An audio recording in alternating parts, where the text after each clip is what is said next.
신학생입니다. 교회 안에서 사역하는 것과 교회 밖에서 일하고 사역하는 것에 대해서 고민이 됩니다.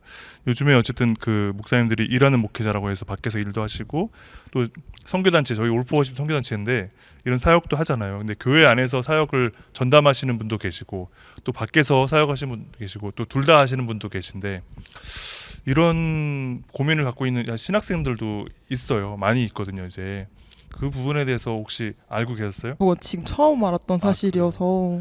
우리 그런 얘기 많이 듣긴 했거든요. 목사님 안수 받으시고 어디 소속되어 있는 교회가 없으신 분이 굉장히 많다고 들었어요. 그래서 다른 잡도 가지고 계시고 저는 뭐 정답은 없죠. 정답은 없는데 그것도 괜찮다고 봐요. 저는 그 어떤 일을 하면서 약간 바울처럼 자기 자비량으로 뭐 그게 맞으면 그것도 괜찮은 것 같고 그 어떤 성도들을 이해하는 측면에서는 더 그런 것도 좀 경험해 보시는 것도 네. 감히 괜찮다고. 그 청년들의 이야기 중에 작년에 저희가 다뤘던 것 중에서 선교사가 되는 것만이 하나님의 일인가요? 이렇게 한 분이 있었거든요. 그래서 너무 교회에서 막 교회 일만 하라고 열심히 하라고 하고 아니면 기독교 넌 선교사가 돼야 돼. 그래서 무슨 일을 하더라도 이런 얘기가 있는데 사실 이 일항하는 목회자 내지는 얼마 전에 저희 사회적 목회 컨퍼런스 하면서 목사님들의 직업에 대한 자폐어를 했거든요. 저희가 이제 실제로 정말 우리 삶에 아주 가까이 있는 그리고 작년에 저희가 자폐어 했을 때는 은퇴하신 목사님들이 굉장히 많이 오셨었어요.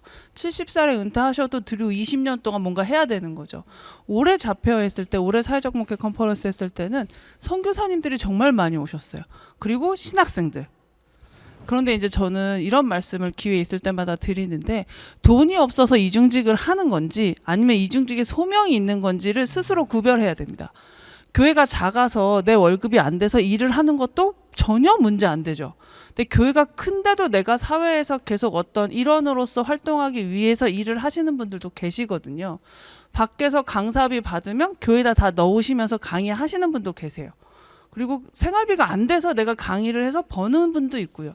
이 일하는 목회자라고 하는 이 이중직 목회자 뭐 여러 표현을 씁니다만 이 범주를 다 하나로 두는 것부터가 우리에게 무리가 있는 거예요. 그래서 지금 질문을 하신 분이 앞으로 전임 사역 자리가 없고 교회가 크지 않고 뭐 웃자고 하는 말이지만 아버지가 목사가 아니라서 큰 교회 못 갈 것 같은 불안함으로 아 내가 사회에서 돈을 벌어야 하나라고 생각하시는 거라면 지금부터 자격증을 따셔야죠.